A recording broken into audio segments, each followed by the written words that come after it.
welcome to the Economy and Politics Show. I'm Uto Abasi Abaseko. It's a new month and a critical period for Nigeria as the political parties, the major ones, the People's Democratic Party and the All Progressive Congress are holding their primaries for all elective positions. We need to look at the conduct, the process and the strategies and of course the outcomes of these primaries. We need to look at this and discuss this is a political strategist and analyst, Arc Kola Ogunleye. Happy new month to you, sir, and it's great to have you. Thank you very much, Otto. Good to be here. It's good to have you. Now, let's look at the primaries. And over the weekend, the House of Assembly started in the People's Democratic Party nationwide. And of course, this week, we're going to be seeing in both the All Progressive Congress and the People's Democratic Party primaries in the House of Assembly and the gubernatorial level. Now, tell us first the concept of the primaries. What's your take as an analyst on this? Yeah, thank you very much, Otto. I think primaries is a part of the democratic process. It is a very important stage in the election process for each of the major parties in this country. Indeed, the idea of primaries was brought in from the United States presidential system. And it shows clearly how internal democracy operates in each of the parties. That is a way by which the parties indicate their preference for the different candidates, so that they will be striving to get the most popular candidate within the party, the best candidate that can win election for them in the general election. They will be attempting to push that candidate forward by going through the process of primaries. And don't let us forget that the primary election itself began a few weeks ago with the election of the delegates at the ward level. Ward Congress. It also enables the parties to take democracy to the grassroots. Each of the wards in all the local government areas of the country have elected representatives into the electoral college that will be constituted from December 2nd, yes, maybe tomorrow or so. So some of them are even starting today. Yeah. So what we are looking at now is a situation in which the delegates that have been elected at the grassroots level are going to constitute electoral college at different stages to elect those candidates that will represent the parties at the general election. And don't also forget the fact that at that level, we have a situation where your popularity matters. Whereby if you are popular among the delegates, you'll be elected. If you are not popular, you will not be elected. But the delegates also will be looking at the electability at the general election. So you might be popular within your party. Are you popular with the electorate? Have you done a lot of work? These are all qualities that will be put into consideration when they are lining up behind the different aspirants. It's when the aspirants, from among the aspirants, a candidate will emerge after the primaries. Now, let's look at you said the electability, which is very important, yeah, and of course the process and the conduct. Now, let's look at both parties critically as an analyst and a strategist. What's your take? Let's start with the All Progressive Congress.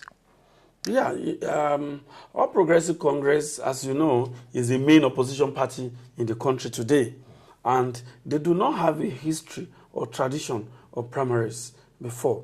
But they've been in the different parties that merge to form APC, yes, there are various methods of picking their candidates, consensus building, and all of that. That's what they use in AC, I know, which is also an offshoot of a party called Alliance for Democracy.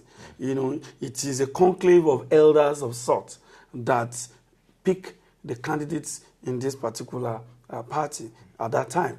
But now that CPC, ACN, and all of them have come together, they are attempting to do something that has not been popular with them as individual parties before, and that is to conduct primaries. So Nigerians are actually looking forward to how open competitive primaries will be conducted by APC in a state like Lagos, for instance, and at the federal level for the presidential election, the National Assembly members. And you see a lot of movement, a lot of changes in the political behavior in the last 2 weeks. It also has to do with the primaries that are coming up. Some governors are saying they must be given automatic tickets. Some legislators are saying give us automatic ticket as well. As it were, they are trying to dodge the rigor of that competitive process because some of them may not, because they have been far away from the grassroots politicians, they may not get the ticket. So they want to use what I call prerogative of the party structure or the committee or the executive committee of the party to get their, to buy their, to quote and unquote, buy their way through. I'm one that believes in a competitive primaries because it gives you opportunity to debate and also showcase your potentials and your stewardship. Now let's go to the ruling party, the People's Democratic Party. They are viewed as a democratic party. They've been in power for 15 years now. Yeah. What's your take on the People's Democratic Party, as we all know, has always been carrying out open competitive primaries for its positions. We know that traditionally, even when there's an incumbent president, they will still assemble at a special convention at Eagle Square to pick their candidates. They will be counting the votes. You see whatever happens behind the scene, you see a semblance of a democratic process at work. Even when Obasanjo was seeking re-election, even after that, when Yar'Adua had to seek re-election. So there are always many candidates, and they are encouraged to come in and engage in the competitive process. So if you look at that, there is a stronger element of internal democracy, quote and unquote, within the People's Democratic Party. And because they compare with APC. I will say that internal democracy is a relative term. Yeah. I personally am of the view that at this stage of political development in this country, we cannot have open, competitive, free primaries that is devoid of underhand deals and political manipulations. Why did I say that? The socioeconomic situation of most of the delegates that are coming into that, how did they emerge in the first instance? This applies to both parties. The conduct of primaries, the coronation that takes place at the various primaries is not mere coronation. Most of these things are already, done deals before the primaries itself. So it would be absurd. It would be rare to find a situation where a party gets a gubernatorial candidate elected in its primary just like that. There's a lot of horse trading and consensus building even around that. Even when you have open primaries, people, okay, you want to go for Senate, why don't you step down? This person, there are too many of you in the governorship race from your zone, why don't you have a consensus person? So a lot of activities are going on as we speak. Yeah. To make sure that at the end of the day, the emergence of a candidate does not disrupt or does not obstruct the progress of the party in the general election.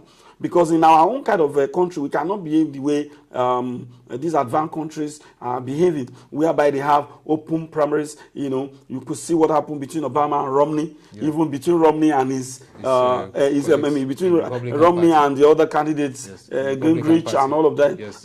All these people came out and they were really opening themselves up. Even for the opposition, they don't care because the primaries itself determine whether we can actually pick it. But we have not advanced to that stage. The stage in which we are now is a stage where the party structures, at the various levels, and maybe some of the political office holders have a strong hold on the party primaries. Unlike if you pick any candidate apart from Romney in the last election for the Republican, you are going to lose because he was the best and it was so open. There were competitive debates, people come out with their various programs and all that. That is also to enable the electorate ultimately to have a glimpse into what you are going to do. But that's not the case here. So our own political development, the stage in which we are now, is such that we can ill afford competitive primaries, I must say. And that is why the APC has always, even ACN, they have always been very careful, because they know that any mistake along the line can lead to the disintegration of the party. If somebody feels that he's not gotten a fair share. But I ask the question, how can you get a fair share? Is it not a question of people who have money or who have godfathers hijacking the process? Can we run away from that in the kind of election that we call primaries, that is going to be conducted by the party executives, with delegates who, some of them know nothing about your campaign promises and all of that. Ideology. So they are probably going to the coronation ceremony to be settled. Now, in closing, we're going to round up now. I just want you to give your prediction in terms of the outcomes between now and it depends on at what level. For example, now that GEJ is going for coronation. He's been adopted. But there's some other candidates. Well, even when they come in, you know what will happen. So it's a coronation ceremony. Although there's going to be that convention, according to the party constitution, delegates have been elected at various levels now to go to constitute the electoral college for that particular primary. For the APC, the presidential primary. Well, the presidential primaries in APC still remain cloudy as ever, because of the kind of party that we are talking about. It is not. When it comes to issues like this, they are not as transparent as PDP. Give it to PDP. So APC is more transparent. Yeah, APC is not transparent. Right now, Atiku's plan is on the net. Where is Buhari's plan? And we had that. Site, you see that was the one of 2011. I've been there. What we want is that a lot of changes have taken place on this economy. What is his take on the various critical issues of our time? But if what is in the air is anything to go by, it's like APC has settled for him already.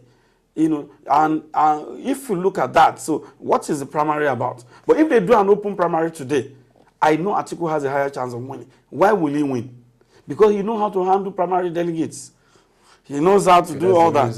Yes, that's why I feel he is likely to win if there is an open primary. But if there is no open primary and consensus is what is agreed upon, then GMB will probably be the one they will pick. But they also have to battle with the issue of the deputy afterwards. Yeah. Thank you very much, Arc Kola Ogunleye, for that insight on the face of the political primaries as beginning. We expect a lot of activities across the country from the major parties as the whole intricacies, the intrigues, and also the strategies are deployed for the primaries. I believe we should come back to discuss next edition about the presidential convention and, of course, the gubernatorial primaries outcome. And that will be all for this edition of the Economy and Politics Show. You can join us on our website, www.webtvng.com, and our social media handles, Facebook and Twitter. Until next edition, thank you for watching and have a lovely day.